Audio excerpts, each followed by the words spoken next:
Thanks to everyone for joining us for today's conversation previewing Georgia's general election. I'm Julia Boyd. I'm the Atlanta Press Club's new executive director. I want to thank over the 70 people who registered for today's event, and we appreciate you all taking the time to be here. We welcome our Atlanta Press Club members, and for those that are not Atlanta Press Club members, we encourage you to join and support our mission to serve Atlanta's journalism community and support the right to a free press. You can always learn more about Atlanta Press Club by visiting atlantapressclub.org, and we also encourage you to follow us on Twitter, Facebook, and Instagram. Now let's get to today's program. Georgia's primary election season saw quite a few surprises and outcomes, and some that weren't as surprising. To help us understand what it all means and what we should anticipate in the general election, I would like to introduce the moderator of today's discussion, Rahul Bali, who is a political reporter at WABE and serves on the Atlanta Press Club's board of directors. Joining Rahul are Stanley Dunlap, politics and government reporter with Georgia Reporter, Maya King, political reporter with the New York Times, and Nick Wooten, accountability and politics reporter with the Columbus Ledger-Enquirer. The panel will take your questions throughout today's discussion, so please share your questions in the Zoom chat or the Q&A. Rahul, let's get started. Hey, everybody. Hello to everybody who are our panelists. We see each other all the time out there on the campaign trail. So let's just get started by talking about Tuesday's runoffs. And it seems to me not as much as who was on the ballot, but who may not have been on the ballot. So Maya, let's start by talking about the three statewide Democratic candidates who were backed by Stacey Abrams. Sure. Well, these candidates, they hold offices that are a little bit further down the ballot, but nonetheless matter quite a bit. Charlie Bailey for Lieutenant Governor, Bee Nguyen for Secretary of State, and William Bodie for Labor Commissioner. All three of these folks won pretty decisively on Tuesday, and I think that owes in large part to Abrams' endorsement, particularly in the case of Charlie Bailey, who I was following pretty closely. He was trailing Kwanzaa Hall, who we went to the runoff with on Tuesday, during the May 24th primary by a significant margin. I think a number of people in Abrams' world were a little bit concerned about that, but of course ended up winning rather decisively. And I think the big takeaway too from those wins on Tuesday was the goal that the Abrams campaign kind of set out with before the May 24th primary, before the runoffs, which was a ticket that was racially diverse, gender diverse, and representative of the groups in Georgia that have been here for a long time, but also the newer groups. Asian Americans in particular are more represented on this ticket now. White women, Black men, Black women, these are all part of the Democratic coalition, or the coalition that Democrats are hoping to build to be successful in November. And so now that will be put to the test. Something I want to add is my thinking shifted in those 4 short weeks from talking to Democratic early voters. A large percentage of those voters I talked to told me that the reason they were there for early voting was because of Stacey Abrams, and that was the reason they were backing those 3 candidates. Up to that point, I was trying to figure out, who had the edge in a low turnout election. And one other thing to add to what Maya said, one of those early voters I ran into was Gwinnett County Commissioner Kirkland Carden. And he said one other thing that people should know that he thinks is going to help Democratic turnout is the increase in Black women on the actual ballot, and because you have the diversity on the ballot. So Stan, let's look ahead to November, where that's also what we're doing here. And that's, what does the electoral world look like in November for Stacey Abrams, for Bee Nguyen, for the rest of the Democrats on that ballot? Yeah, I think that's an interesting question. I think clearly, as Maya stated, and the evidence is kind of the proof is in the pudding, where we saw a couple of the candidates, especially with, in particular with Bodie, who had a close runoff, and Bailey, who was clearly down in a relatively large fashion, at least in the May 24th election, that the Stacey Abrams endorsement had a significant impact in it. And I think when we get to November, I think the idea of, this became kind of a lot of the Abrams and the Trump effect in this election. And I think kind of the interesting notion to look into in November will be how much does that carry over? How much does Abrams, who will be at the top of the ticket, how much does that trickle down into these lower races? And because we've seen that in some instances where it's not fully, that even the last election, that not everybody who was a Democrat that voted for Abrams or who voted for Abrams then voted for every single ticket, other down ballot ticket as well, and vice versa for Republicans. And so I think the key will be, because there's still such a large political divide, that you're going to be able to rally your key base, but how many more supporters can you get out there to come vote for you? And then, in effect, hopefully not only impact your race, which, we think that, that particularly Warnock and Abrams versus Kemp and Herschel Walker will be close, but can it be enough to then have an effect on the other, Secretary of State's race and Lieutenant Governor's race and Labor Commissioner and the other key races that are on the ballot as well. And so I think that'd be a key to play into getting those, that diverse coalition, if you're Democrats, rallying up the conservatives who really got behind Kemp in the primary, and how many of those can you get on there, and can you get that small percentage of maybe swing voters that could maybe make a few thousand votes difference here or there if it's a really close election. You mentioned the other name that wasn't on the ballot, but was something we talked about, former President Donald Trump.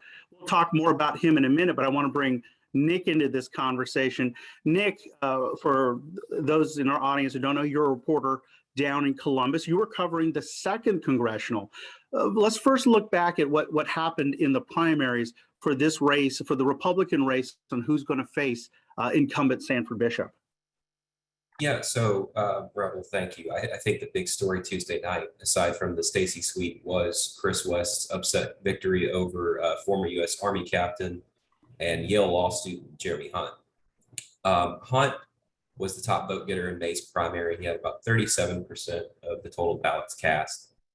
West finished 2nd with about 30. And I think that really surprised a lot of Republicans in May. There was talk with just Republicans in the area who thought that Hunt may win outright in May. So when everyone saw the 7-point margin, people were really surprised. Then you saw, West really hit the ground here in the district. I actually published a story this morning that sort of looked at the vote tallies and what happened. The margin was about 755 votes. Hunt, from May to June, lost about 1,800 votes in Muskogee County. That was the difference. He did not turn out Republicans in Muskogee. And Chris West saw increases in Middle Georgia, in Bibb County, Taylor County as well. And those were areas that were really strong for Wayne Johnson, a Macon businessman who finished 3rd in the primary. For those who've been following the race closely, Johnson filed a civil racketeering lawsuit against West and Fox News. And I spoke with GOP leaders in the district, Macon and Columbus, the 2 big cities. And the basic thought was, West was able to create a coalition of voters who turn out in these runoff races, who will come out and vote specifically for him. Hunt was never really able to shake the whole not being from the district thing. He moved to Columbus in February of 2022 and registered to vote here. A lot of, and his opponents hit him hard, basically saying that he wasn't from here, no ties to the district. And that's really how West was able to pull it out. Hunt just didn't get the Republicans in Columbus to come out. And it was, I think, the big upset. What do you believe, Nick, that coalition that was put together in this runoff, what do you think that coalition means for the fall? When we look at the congressional districts, because of redistricting, all these districts lean heavily Republican or Democrat. So to call the 2nd congressional, competitive, we're using that term in the context of compared to the other 14 districts. This is, depending on whose math you're looking at, this is a 54% Republican district, some numbers a little higher, some a little lower. What do you think, the numbers you've crunched and the conversations you've had, what does this mean for in the fall for Chris West challenging Sanford Bishop? Yeah, so there are a couple really interesting things to look at. Obviously, the district it still leans pretty heavily Democratic. I think the Black voting age. Thank you. I think I may have said Republican. Yeah, 55% Democrat. Yeah, I may have said that. Thank you. I apologize. But yeah, a district that leans 55% Democrat. No, and you're fine. They basically, when they redrew this district, after the census, they gave a little bit more of North Columbus to Sanford, and they drew Warner Robins in. There were some changes in some of the southwest counties. This is a 30 county district. It's huge. And part of the reason is because you're seeing people move out of southwest Georgia, so you have to draw more counties in. It's math. But yeah, the term competitive is sort of relative here. I mean, it definitely looks more promising for Republicans than it has in a long time. But you know, it's still a majority district. 49% of the voting population is Black. Sanford's been an incumbent for about 30 years. He sits in the driver's seat as of right now. Obviously, there's a long time between now and November, so they're subject to change. And what you see in Southwest Georgia is still really weird because you have some white Republicans who, or some white voters rather, who will vote for Brian Kemp, but then cast a general election ballot for Sanford Bishop. And that's one of the strange things about this district. And I think West and his team have really honed in on that, and they're going to try to flip some of those voters. And maybe that makes a difference. But I also think you've seen Stacey Abrams and Raphael Warnock make Southwest Georgia a really key part of their reelection bids. You've seen Stacey Abrams in Cuthbert. She held her first One Georgia event there over, the hospital that closed during the pandemic. And insulin policy has been really important for both of those. And those counties in Southwest Georgia have some of the highest rates of diabetes in the state. So you're going to see Stacey and Senator Warnock here, and Sanford Bishop's going to be standing right there next to him. So he's going to try to ride some of that support. I wanted to wrap up by talking about the other two major congressional Republican primaries that we were covering, the 6th and the 10th congressional, which I was covering. And those were the two remaining races where the former President Trump had endorsed candidates. Both of those candidates lost. You had in the new 6th congressional, which is Northeast Cobb, North Fulton, and Forsyth, you had Rich McCormick defeat Jake Evans. And then in the 10th congressional, which starts east of Atlanta, runs toward Augusta, you saw Mike Collins easily beat Vernon Jones. And I think, the important thing that I would mention with these two races is Mike Collins and Rich McCormick, they are people that fall under that Trump agenda. You had Mike Collins talking about election issues as much as you heard Vernon talk about these races. In terms of the effect of the former president in Georgia, clearly you're seeing some wane on what that is. When you look at the races that were open seats without a Republican incumbent and the races where you had primary challenges of incumbent Republicans, Donald Trump had 2 wins and 6 losses. And so, when I talked to voters, starting with the Trump rally in March and then throughout, the diehard Trump supporters would tell me, I support Donald Trump, but I'm still going to back Brian Kemp, or I'm still going to back this congressional candidate or that. So what Donald Trump means in the fall, I think, Stanley, you started that conversation a moment ago, is I still think, even if it is a small percentage of voters, those voters may matter in statewide races where the percentages and the separations and the margins are so close. I'd love, as we start making this transition to the general election, Stanley, what are you looking at when you see the influence of the former president?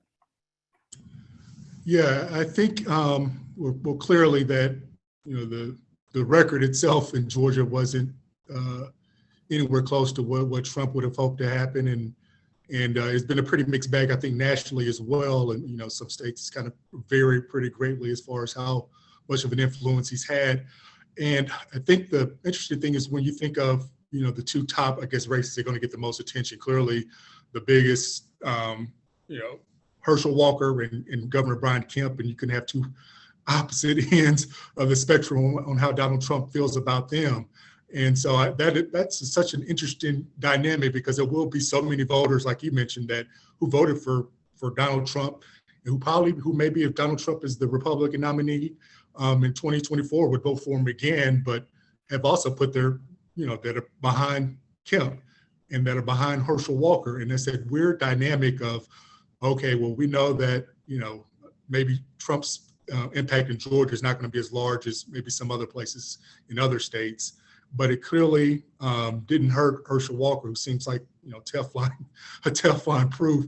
And so I think we'll see how much of an impact. It'll still be Trump versus Abrams, just on a smaller scale. And I think maybe the bigger issue may be how do Abrams and Trump, not Abrams, but Abrams and Kemp's campaigns play off of each other. So I think Biden will be a target for a lot of what you'll see from Kemp. And Abrams, you know, it'll be interesting to see that dynamic, because that maybe has more of an impact than even just the Trump effect when we come down to it. I don't think there's any way we'll see Trump come around and decide to endorse, you know, Governor Kemp all of a sudden. So I think that may be even more interesting dynamic of what happens between the two gubernatorial candidates and how they run their campaigns. And then, you know, maybe Trump has more of an impact maybe on Herschel Walker's campaign in that case. But it'd be interesting to see how that plays out for the next few months heading into the fall.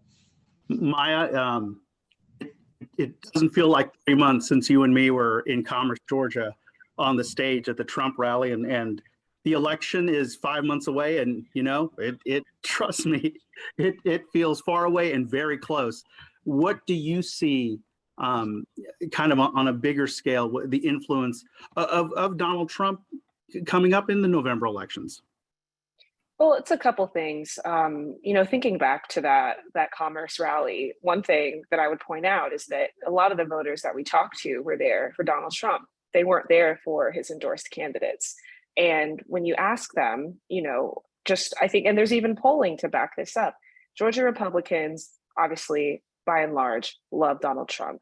But when you talk to them a little bit more closely and really start to ask them about the power of his endorsement, they're able to separate sort of their love from him from what they actually want in a candidate. And I think what I will be looking for heading into November is less the influence of the former president, though that will obviously be sort of in the air, especially if he does return ahead of November, but also who these vote splitting voters might be. I think Stanley and Nick, you both mentioned, you know, there might be a voter who says, I really like Brian Kemp, but I think I'm going to vote for Raphael Warnock for Senate. Or there could be an Abrams Walker voter, I'm not sure, but I'm actually thinking more someone who might support a Republican atop the ticket, but then, you know, be willing to throw their support behind a Democrat further down the ticket, or someone who might support a Democrat atop the ticket and throw their support behind their Republican House member that they feel has delivered for them for the past several years. And, you know, I think really the president's influence in November will be up to the former president, and his team. I think really, actually, though I just misspoke, the current president's influence is going to be something that we really have to watch for. One question that a lot of people have been asking Stacey Abrams of late is when and if she would allow or be open to a visit from the president and vice president to campaign on her behalf the closer that we get to November. And I think that's an interesting question. And her answer has also been rather telling. She says, we welcome any and all people in the Democratic Party who want to support Georgia to come and rally on our behalf. But in many of her answers, she's kind of tacked on at the end, I want to keep this race about Georgia. So I think that there's sort of a wait and see element there, because what Republicans have been really effective at doing so far is pointing to every single issue that's really hurting voters, Democratic and Republican, whether it's inflation, you know, gas prices, worrying more about what's going on in Eastern Europe, worrying about healthcare, worrying about any number of issues, and pointing that, kind of putting it squarely at the feet of the Biden administration, saying that he is to blame for a lot of these things. That's hurting Democrats down ballot, period. You know, whether it's in good faith or entirely true, is not even a part of the conversation when you talk to voters now. There are lifelong Democrats, and I'm sure all four of us have chatted with, who are like, you know, I support the party through and through, and now I think I might actually vote Republican just to see if this is something that will make my life easier. That's a huge thing that Abrams and Warnock in particular are going to have to contend with in the next, is it 5 months? Like through in this Less than 5 months. I don't know why I said 5. It's for a little more. I do want to mention one other scenario before we continue on this. From some of the races I've covered in the past, the one that jumps into my memory is a 2012 congressional race that I covered here in Georgia, out in East Georgia, between John Barrow and Lee Anderson. And in that district, Mitt Romney won the congressional district, but the Democrat John Barrow did. And I talked to a range of voters, but the majority of the voters that I talked to that may have been that margin were Republicans who voted for Romney and left Lee Anderson blank. And so that's the other scenario that I'm putting out there, is we should definitely watch, especially on the Republican side, voters who pull a ballot and vote, but then maybe skip Governor Kemp if they're unhappy, or more specifically, skip Brad Raffensperger on the ballot. So there's always that or skip Herschel Walker. That's also a possibility. So that's one of those things that I'm definitely going to be watching for. I want to make the transition and kind of really now focus on the general election. Nick, what are you seeing? I really want you to fill our audience in, because I'm a former reporter in East Georgia, in Augusta and Milledgeville. You're a reporter down in Columbus. What are the issues that you're seeing that maybe we're not seeing? Obviously, inflation, gas prices are going to be tough, but maybe talk about some of the other issues down in Columbus, down in South Georgia, that could affect both the statewide and the federal races. Yeah, so, and this is something that I hadn't really thought about, but, just talking to folks in the second district, fertilizer prices are through the roof because of the war in Ukraine. And the second congressional district, obviously you've got Albany and Columbus and Macon, but there's a lot of farms out here. Agriculture prices are up, and obviously you've mentioned inflation and the general issues in gas prices, but fertilizer prices are a big theme too.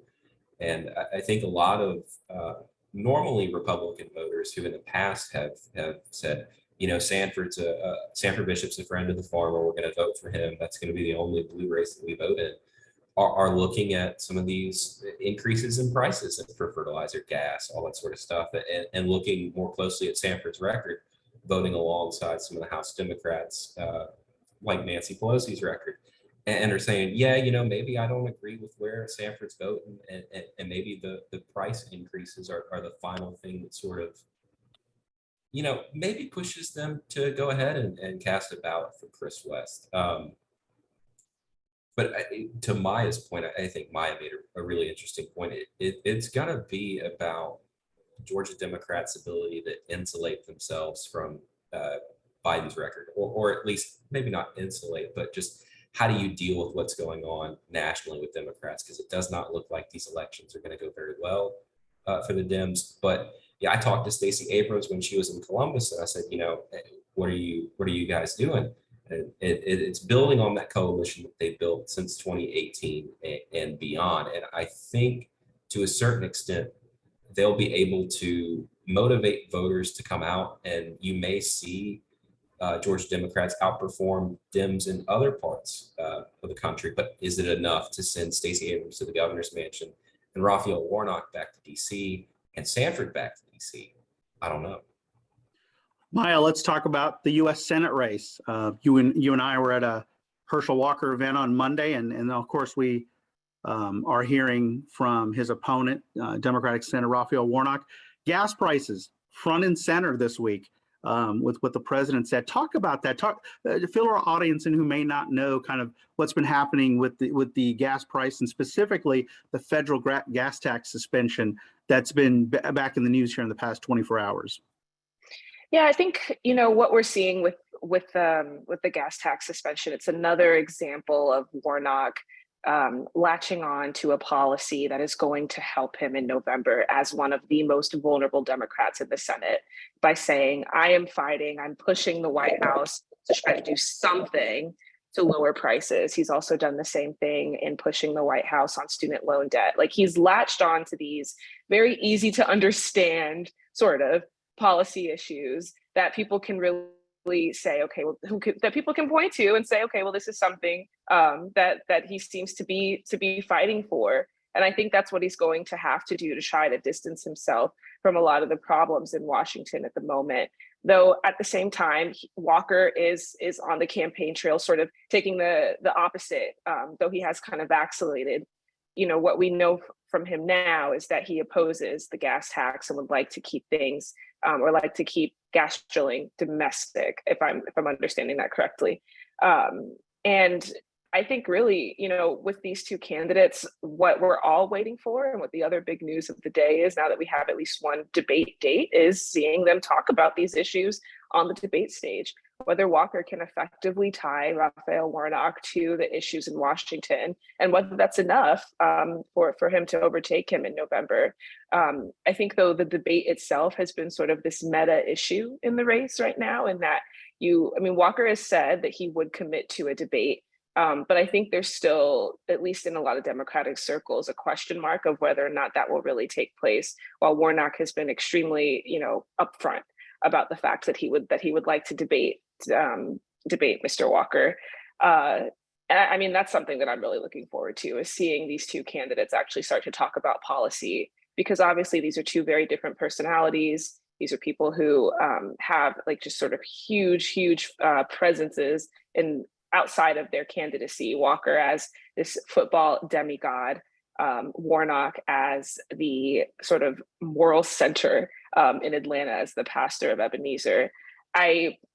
We know these folks very well. I'm now waiting to hear them really, come face to face and hash out a lot of these issues outside of just gas prices, a lot of the other things that we've just talked about today, and how they can sort of define their candidacies around those issues.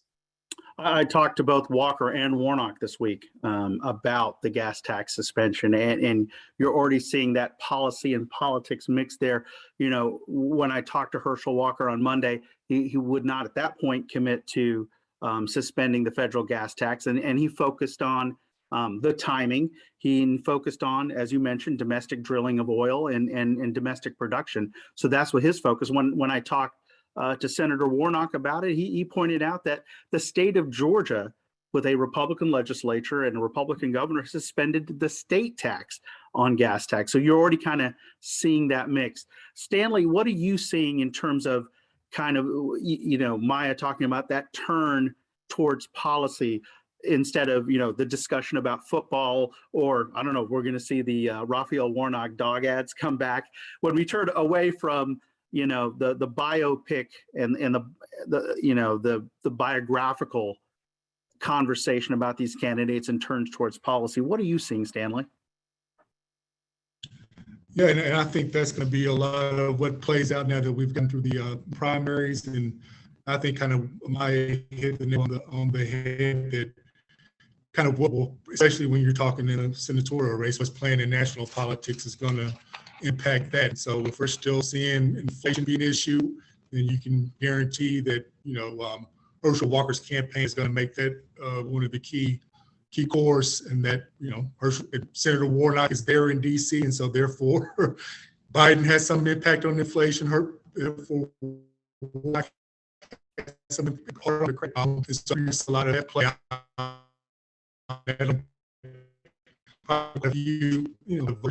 In order as well, and I think on more sense, and I'm going to jump in here, Stanley. I'm going to jump in here, Stanley, as you're freezing up a little. Let me go ahead and reintroduce everybody. First of all, everybody who's joined us here on our Atlanta Press Club event, thank you so much for joining us. I'm Raul Bally, politics reporter for WABE Radio here in Atlanta, joined by Maya King of the New York Times, Nick Wooten from the Columbus Ledger-Enquirer, and Stanley Dunlap from the Georgia Recorder, also joined by Nick's cat. Hello, Nick's cat. Sorry about that, Raul. Just my dog is right there. Okay, my dog is right down there looking at me. He could jump in anytime. Don't get me wrong. I want to bring up another topic that kind of exploded on the scene, then kind of went away. I don't know about you three, but every time it's opinion day at the U.S. Supreme Court, I know I'm on the website seeing if an opinion or a decision comes down on the future of abortion rights in America, the Mississippi abortion case. Maya, let's start with you. Kind of walk us.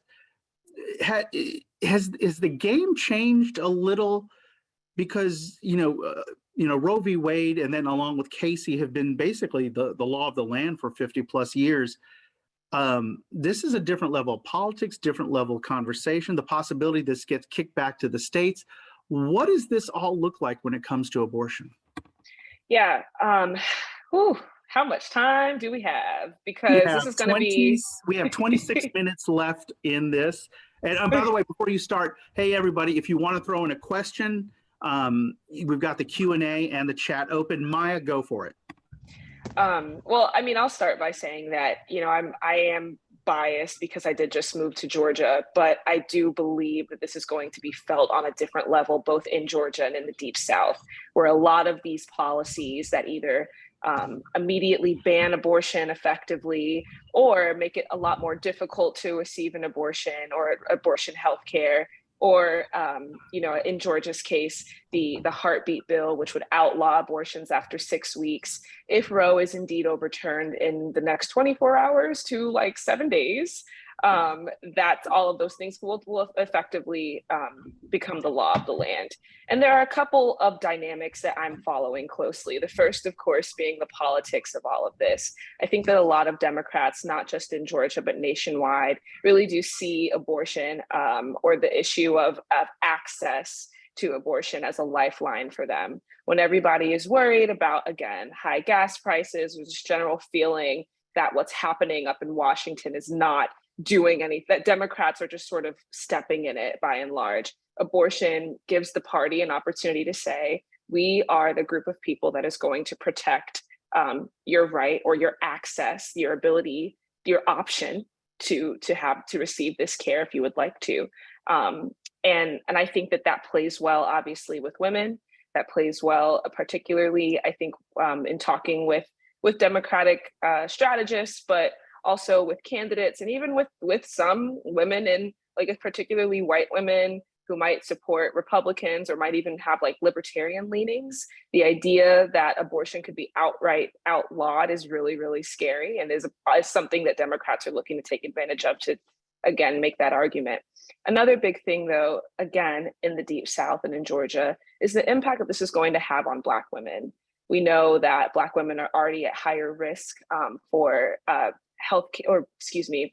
birth-related issues when they become pregnant, and also when they are going to deliver a baby. I think that's worth noting. I think that rural healthcare in Georgia, something that's been depleted very significantly, is going to play a larger role. We're going to feel that differently. I think Black women in rural Georgia are also going to feel that very differently when they no longer have access to abortion care.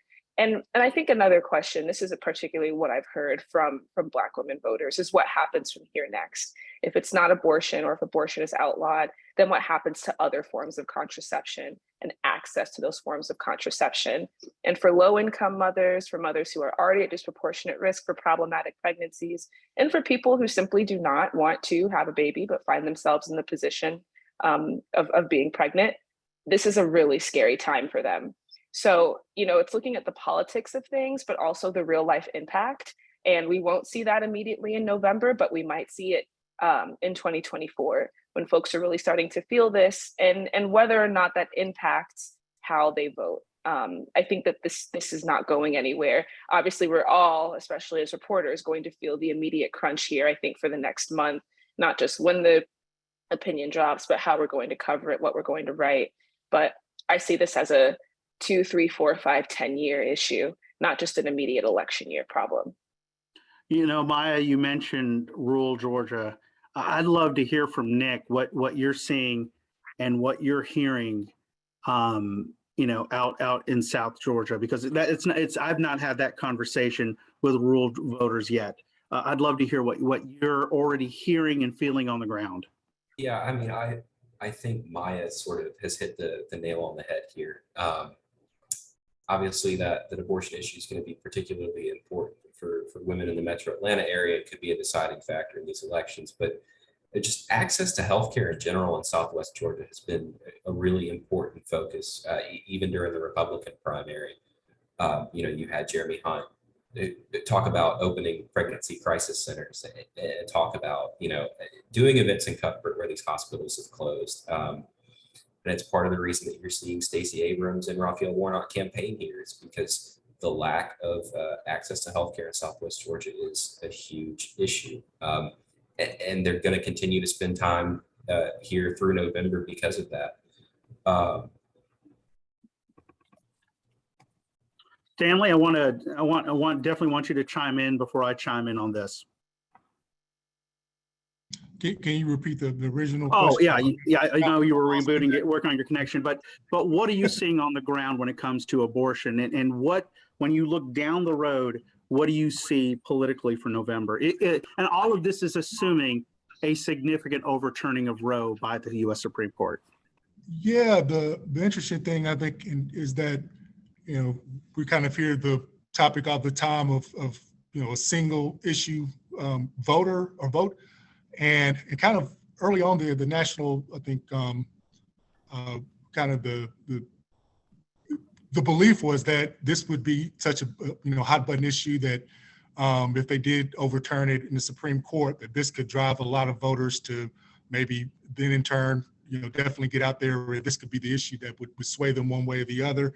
And I think there was a little bit of I know, I believe Axios did spoke with a group of voters who were actually swing voters who had voted for Donald Trump in the previous election and voted for Biden in 2020. And they were all asked about that. And none of them said that, even though they were concerned about what would happen, but that wouldn't be one issue that would change their vote one way or the other. And so I think that's interesting to see if that does happen, because we know that clearly if this gets overturned, tomorrow or as Maya mentioned, within the next week, that, we'll see protests. I mean, this will be as big of, it's one of those monumental changes that will Supreme Court decisions that will have ramifications for many years. And Democrats will use this as a moment to jump on and say that, Republican conservative justices and in turn trickles down to what we've seen here in Georgia with the heartbeat bill that, and even this year, the attempt to, kind of abortion pills and other things of that nature. How much will that affect voters? And we know that a lot of voters will feel one way or the other, whether conservative or pro-choice or pro-life,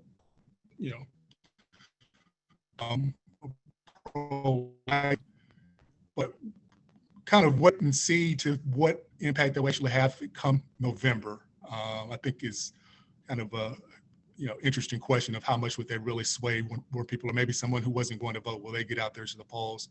But I do think that'll be a significant issue if we see this does, the Supreme Court ruling does come down, in the next few days.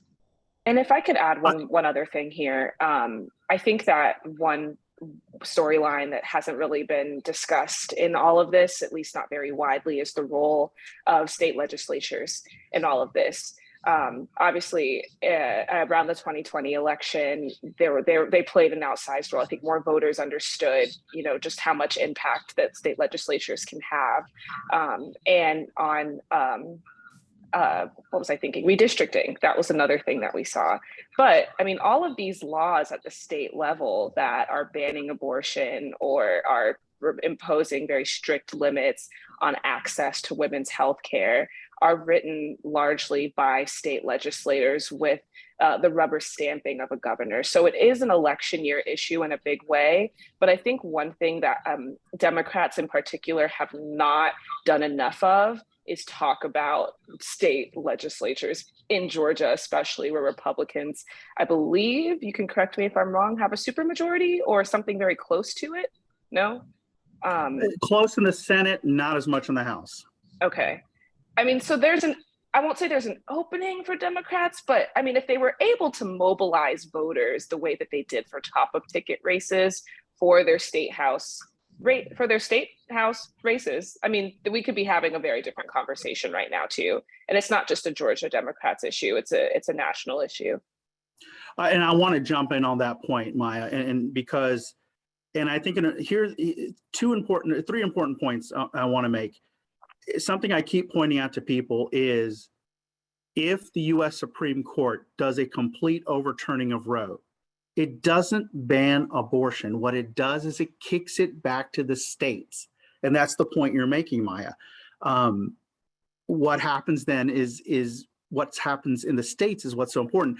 And on the pro-life side, I talked to one of the leaders over there, and he said that is something that they are going to try to educate their voters on, to say that life is on the ballot on those legislative races, that it's going to matter what happens in the Georgia legislature, whether, even if House Bill 481, what is called the heartbeat bill that Stanley mentioned, takes effect, that goes at 6 weeks and has exceptions for rape, incest, and life of the mother. You're going to have Republicans who want to move that, to 0 weeks. So, and also take out the exceptions. Can that get through the legislature? One other important thing I want to mention, well, again, the idea of abortion gets sent back to the states. Local district attorneys are also going to play a critical role in what happens, because in the state of Georgia, district attorneys are going to make a decision on how to enforce those cases. Someone may, an abortion provider may get arrested. A mother may get arrested. Even if that's not the intent of the law, what the district attorney does, and in Georgia, we have 50 district attorneys, which means you can have 50 different opinions on how to enforce the law. We've already heard from DeKalb DA Sherry Boston. She's not going to enforce it. So the question is, what happens in each one of those judicial districts? So to me, that's going to be really interesting to see. And I'll add Go ahead. one last point on that, because I'm so glad that you said that. I think also what this plays into is a much larger theme of who is representing these voters in the state house and atop the ticket, this idea of representative democracy and whether or not representation really matters. I think in some cases it really does not, but I do think in this case, in the case of abortion, it absolutely matters to have women, people who know someone who has had an abortion or have had an abortion, Black women, people who have had experience with rural healthcare, people who know what this could really look like, talking about this and making the laws, or at least adding their voice to this conversation. I think this is one place where it matters. Stanley, you raised your hand. You want to jump in here before we move on to our next? One follow-up point on that. I thought y'all made some really good points as far as we haven't given nearly as much attention on the state legislative races. And even 2 years ago, when all the oxygen was sucked out of the room with the presidential election, it still seemed like, at least at that time, that the Democrats were so pressed on trying to flip or make a significant sway in one of the, both of the chambers, that they got a lot of discussion. And this time around, it doesn't seem like there's nearly as much. But when you talk about the impact of something, of Roe versus Wade, and who will then in turn impact how that handled in state level, and that's the governor, that's the lieutenant governor, that race is on the ballot, and all the other state legislative races as well. And so that's really significant, that who your local representative and their vote in turn could impact what happens on the state level on abortion.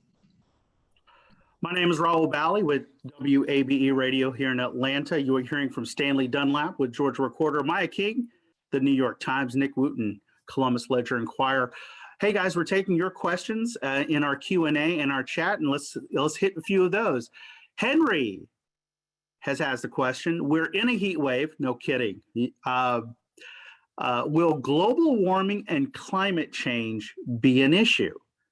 Anybody want to jump in? Maybe I'll start with Nick. Nick, you want to jump in on this one? Yeah, I mean, I get the feeling that that's an issue for Democratic voters, but maybe not for folks on the other side of the aisle. I mean, you do see a lot of, our Public Service Commission, you see a lot of Republicans who are making investments in clean energy. But I really think that that's an issue that matters more so to Democratic voters than maybe folks who are going to vote for Brian Kemp and Herschel Walker. Average voter, I should say. Maya, you want to jump in on this possibility of seeing global warming or climate change be an issue in this election? While we do have another Supreme Court case coming down the docket I think tomorrow or maybe next week, that addresses this and the power that states and local governments have to really enforce climate change measures. And I sort of think about this in terms of, this is really jaded, but who's talking about it and whether or not they're really soaking up the oxygen when they do talk about it. I agree with Nick. I think we'll see a lot of Democrats sort of fold this into their larger message of, this is why you should elect us, because we are protecting the environment. But I mean, as of late, especially in conversations around fuel prices, I think that's a huge thing. The Keystone XL pipeline has come up quite a bit, particularly in a number of Republican talking points, you know, kind of saying like, why aren't Democrats reopening that conversation, or actually, you know, pushing to drill there? And I think what has been missed in that is the fact that it's like it could be a huge environmental disaster, and also just damage a lot of people's lives, particularly Native peoples in the Midwest. I just don't know how that plays with a lot of voters, unfortunately, particularly people who don't either live there or really understand the mechanisms that work here. But I mean, at the same time, you look out the window, is it the heat index like 101 today? I think there's a disconnect there, and I don't know how that gets broken down, you know, in bipartisan terms, at least. Stanley, you want to jump in on this for a moment? Yeah, I think if it does become an issue, it'll just potentially be in the federal races. And so maybe it's something that, you know, Senator Warnock's campaign latches onto, but I don't know how much particular global warming will play kind of on the other races on the ballot. Next question is from Kimberly King. Kimberly, she says, Raul, you mentioned earlier that Abrams' decision to make runoff endorsements in the role of Black women in Georgia's elections outcomes.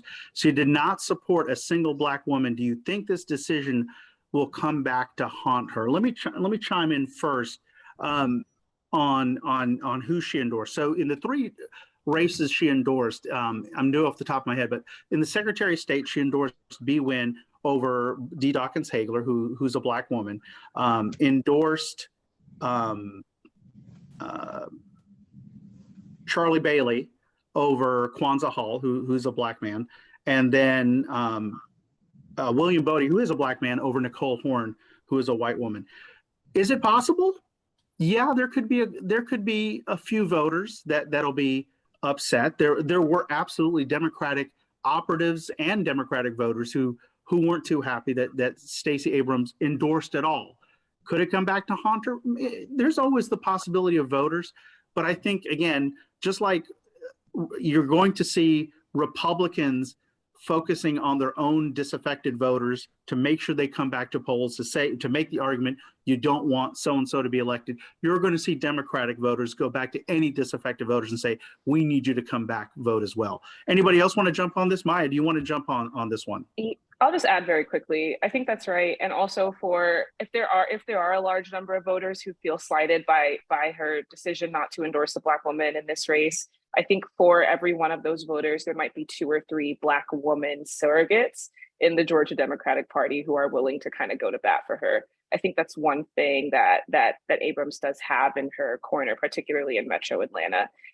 She does have a lot of validators among Black women, and they still remain the most loyal and active and engaged,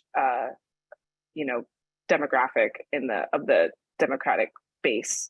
So I don't see it as an imminent problem, but I'm glad that you pointed it out, Kimberly, because I think it's something to keep an eye on.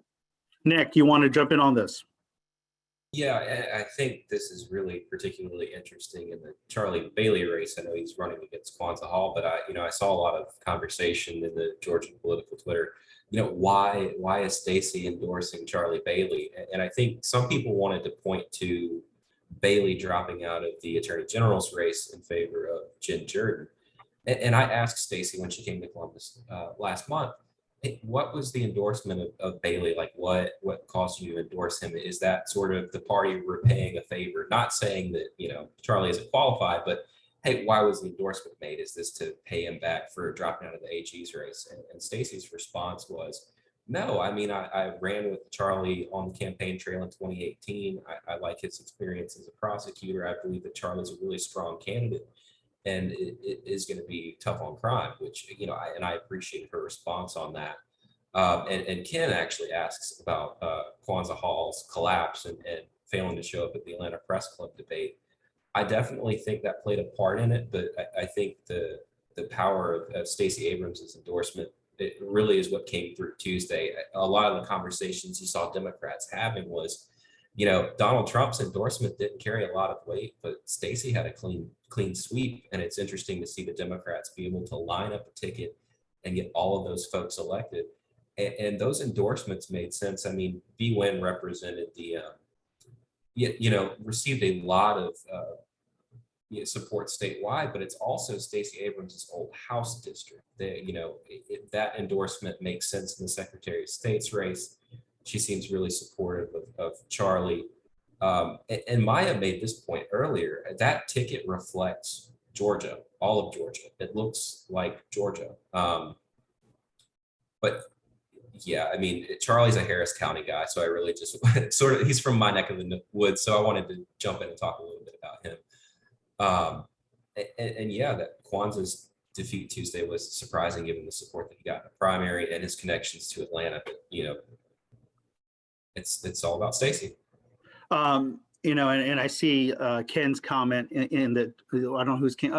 I'm looking forward, whoever does that story, that looks back at the Kwanzaa campaign, including a conversation with Kwanzaa Hall. I am really looking forward to what went right, what went wrong with that campaign, because frankly, as an Atlanta resident, I just didn't see him out there much. Whether it's advertising, I saw a little bit. I saw signs in social media, but not as much advertising. And obviously, as was mentioned in the chat, Kwanzaa Hall did skip both of the Atlanta Press Club debates. Wasn't a little more surprised about the second one than the first one. So, the second one being the runoff one. So, looking forward to hearing what happened with that campaign. But I think in the end, I agree with Nick. The power of the Abrams endorsement was really what drove Tuesday, especially with the conversations that I kept having with Democratic early voters. Anybody else have thoughts on this? Okay, we'll start with Maya. Oh no, Stanley, go ahead. Go ahead, Stanley. Yeah, just a quick follow-up on that. Will it come back to Hunter? I don't think so, but there have been questions in the past raised about some of the people that Stacey Abrams does support, and has been based on race, which is some of the conversations I've had with people, and not just the regular person, but also some lawmakers that have brought this up before. So I don't think this is something to just maybe shoo away, but I think maybe come November I think the people even the people I've talked with, they'll still will vote Democrat. But yes, this is a new issue that's been brought up before. And then that's interesting about Kwanzaa work downtown. I'm not downtown nearly as much as I was when he was running for Congress, but at that time I used to see him around, shaking hands, saying vote for me for his brief run for a 1 month term in Congress. And I didn't see him for lieutenant governor. It's not to say he wasn't. I wasn't around downtown nearly quite as much besides around the Capitol during the legislative session, but I did notice then he seemed at least more active out on the campaign trail running for Congress than for lieutenant governor. Maya? I was just going to note very quickly that across the aisle, Brian Kemp made one endorsement, and it was his only endorsement in the primary. That was Mike Collins over Vernon Jones. Whether or not it made any difference, I don't know. But I just wanted to point that out too, that he tried to flex his muscle towards the end of things. So guys, we got about 2 minutes left. I'd love for you guys to either give me one thing, one more point, one more thing you're looking fun or not, what you're looking forward to this fall, other than a vacation. Let's start with Nick. Nick, give us 1 point as we wrap up here. Yeah, I think the thing is, don't sleep on Chris West. He has a lot of strong folks behind him. For those really familiar with Georgia politics, the name Stephen Lawson worked on the Kelly Loeffler campaign. He's working very closely with Chris West. And Mike Collins. Yeah. And, Chris surprised a lot of folks. And I think a lot of people are going to, a lot of Republicans that I talked to felt like they needed a Black candidate to beat Sanford. But Chris has shown that he can get folks out to vote when he needs them to, and watching to see if those farmers who vote for Kemp and Bishop, if they're going to flip this time. So just I would watch out for Chris West. Don't sleep on him. Stanley, wrap us up here.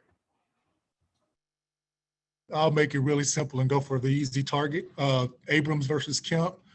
Don't want to overstate it, but this is really a flashpoint in Georgia politics, because I don't know if you ever will have, what's going to be the political future for Stacey Abrams should she lose the gubernatorial race, and finding someone who's as dynamic and can capture as much national and state attention that would maybe even have a chance to upseat a Republican incumbent. And if Kemp wins, this is kind of maybe a stamp for conservative politics to at least for briefly hold off on some of the blue wave that's been happening. And so that'll be really critical, because if Abrams loses, then that likely spells that, the other down ticket ballot races for Democrats will fall to the wayside as well. And if Kemp wins, then that's at least a sign for at least a few more years that the Republicans will still be in control. Maya King. I'm looking at the vote splitters, talking to voters, understanding sort of what they're thinking, and if we have some, as we mentioned earlier, folks who might support a Democrat or Republican atop the ticket and go in another direction further down, I think they could really make the difference in November. I'm going to leave you guys with 2 points. One thing I remind people of, the reason we had 3 runoffs last year, 2 of them for the U.S. Senate, was because of libertarians. You have libertarians on the ballot.